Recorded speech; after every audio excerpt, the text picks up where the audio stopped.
भक्तमाल कथा। नावादास जी की कथा और भक्तमाल की रचना।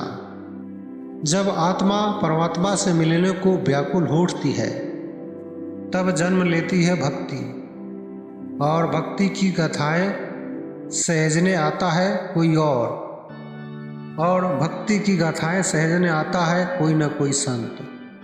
आज हम जिस कथा में प्रवेश कर रहे हैं वह है एक ऐसे महान संत की जिन्होंने अनगिनत भक्तों के चरित्रों को एक माला में पिरोकर हमारी आत्मा को ईश्वर से जोड़ने का मार्ग प्रशस्त किया।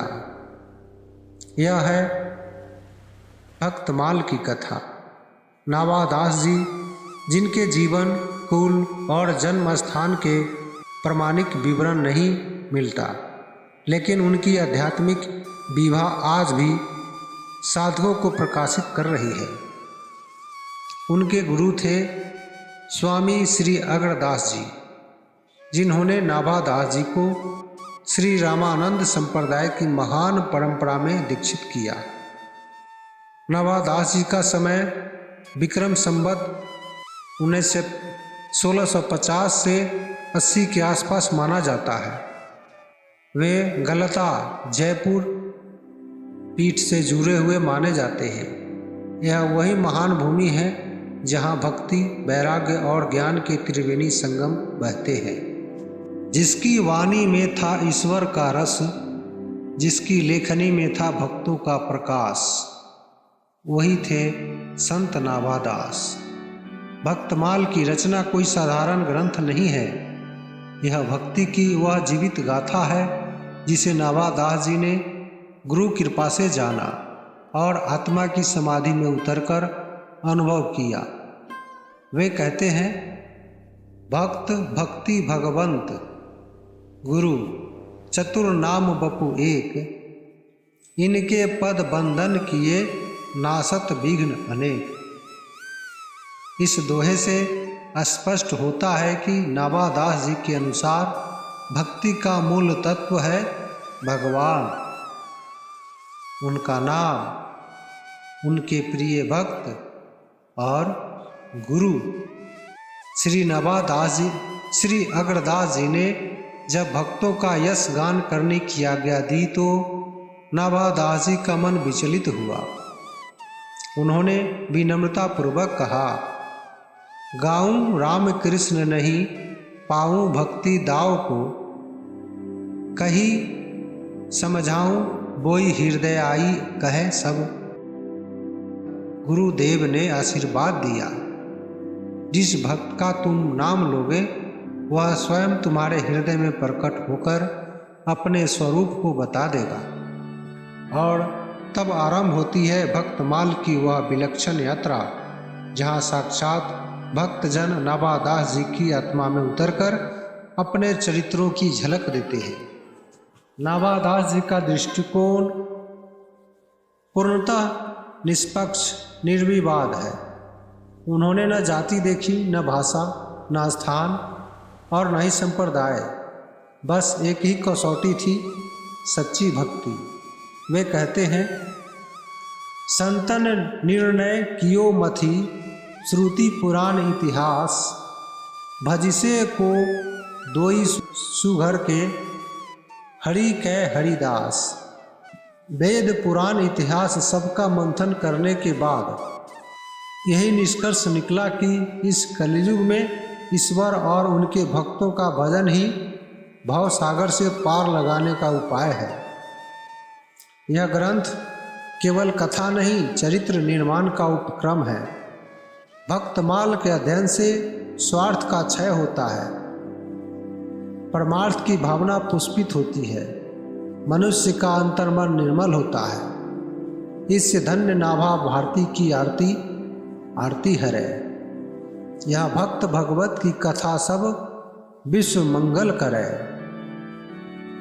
नाभादास जी द्वारा रचित यह अनुपम ग्रंथ जयपुर के गलता पीठ नामक स्थान पर लिखा गया, जो श्री रामानंद संप्रदाय का प्राचीनतम स्थल है।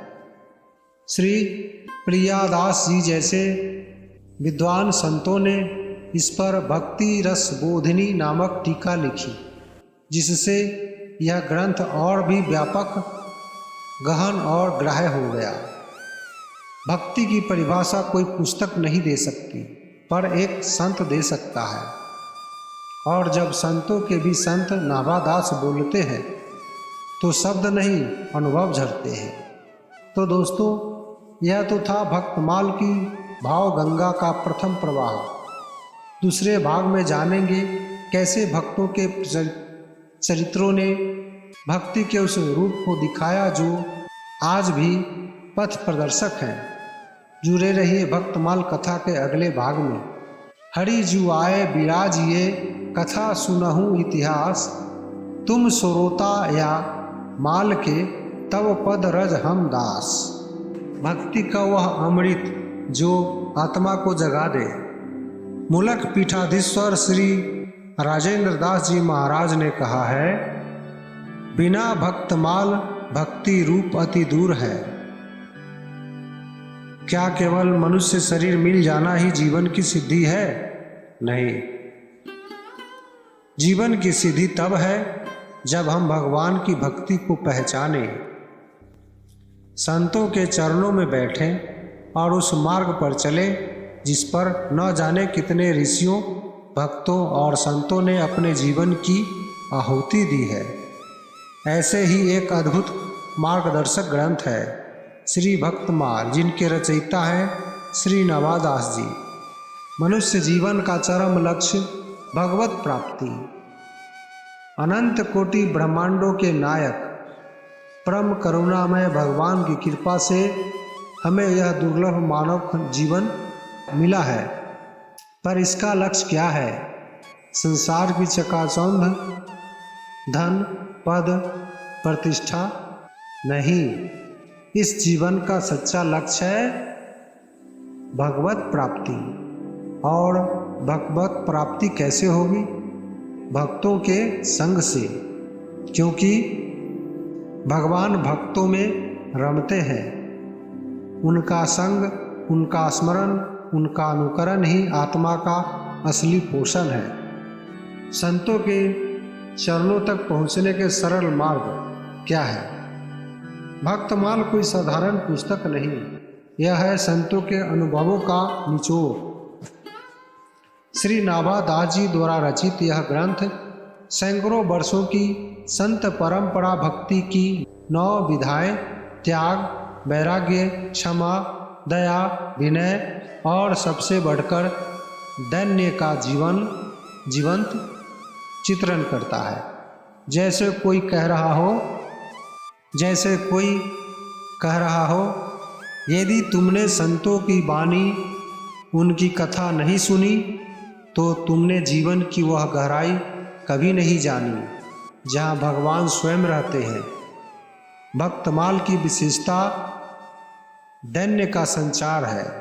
दैन्य यानी विनम्रता, नम्रता, अहंकार का पूर्ण क्षय। भक्तमाल के पाठ से मनुष्य को केवल भक्ति का मार्ग नहीं मिलता, बल्कि उसके भीतर पल रही अभिमान की दीवारें धीरे धीरे ढहने लगती है।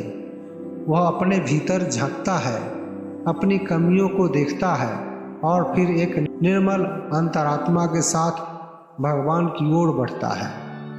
वेदों और पुराणों की आत्मा भक्तों के चरित्र है।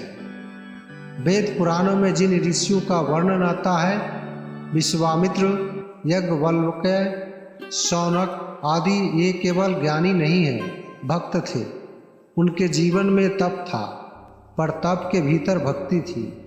भक्तमाल हमें यही सिखाता है कि सच्चा ज्ञान, तप, वैराग्य सब भगवत भक्ति में समाहित हो जाते हैं। श्री नाभादास जी का आगमन समय की पुकार पर, जब कलयुग ने मनुष्य के संस्कारों को म्लान कर दिया, जब वेदों की गंभीरता जन सामान्य की समझ से बाहर हो गई, तब भगवान ने करुणा करके श्री नाभादास जी को भेजा। और कहा जाता है श्री सीताराम जी की सखिया ही अग्रदास जी और नाभादास जिसके रूप में प्रकट हुई। उनका आगमन केवल एक संत का नहीं था, वह था एक मिशन का आरंभ, जिसने वेदों के अमृत को भाषा, कथा और लोक धर्म के माध्यम से हर साधारण जन तक पहुंचा दिया। भक्तमाल घृत रूप सार है। वेदों में भक्ति ऐसे छुपी हुई है जैसे दूध में घी। श्री नाभादास जी ने इस घृत को वेदों से निकालकर उसे एक सहज, सरस, हृदय स्पर्शी भाषा में प्रस्तुत किया ताकि हर हृदय उसका अनुभव कर सके। उन्हीं के बारे में कहा गया है, बार बार पद बंद नाभा आभा ऐन, जिन काढ़्यो गाभा वेद को भक्तमाल रस दैन। अर्थात नाभादास जी ने वेदों को सार, वह गूढ़ तत्व निकालकर भक्तमाल के रूप में सभी के लिए उपलब्ध कराया। भक्तमाल का प्रभाव, एक जीवन में हजारों संतों का दर्शन। भक्तमाल पढ़ते पढ़ते ऐसा लगता है जैसे हम समय की सीमाओं को पार कर रहे हैं। एक एक कर सभी संत सामने आ रहे हैं, कभी कबीर, कभी मीरा, कभी रैदास, कभी तुलसी। हम केवल उनके नाम नहीं पढ़ते, हम उनके भावों को अनुभव करते हैं। यह ग्रंथ भक्तों का संग है। कथा सुनने से हृदय पर असर होता है, पर संग करने से हृदय बदल जाता है। भक्ति का आरंभ स्वयं में उतरकर प्रेम से पढ़ी गई भक्तमाल, श्रद्धा से सुनी गई संत कथा और विनम्रता से किया गया मनन, ये तीनों मिलकर उस द्वार तक ले जाते हैं जहाँ भक्ति राज्य आरंभ होता है। आज जब भक्ति में दिखावा बढ़ रहा है तो भक्तमाल हमें सिखाती है कि असली भक्ति भीतर की होती है, जहाँ अभिमान नहीं, दैन्य हो, स्वार्थ नहीं, समर्पण हो, शब्द नहीं, अनुभव हो। भक्तमाल केवल एक ग्रंथ नहीं है, यह एक आभा है जो अंधकार में भी रोशनी कर देती है। यह एक संग है जो पत्थर को भी प्रभु की प्रतिमा बना सकता है। और यह एक संदेश है कि जब संतों की वाणी को जीवन में उतारते हैं तो स्वयं जीवन भगवान की लीला बन जाता है। जय सिया राम, जय सिया राम। संतों की वाणी अमृत है, आइए इसे अपने जीवन का आधार बनाएं।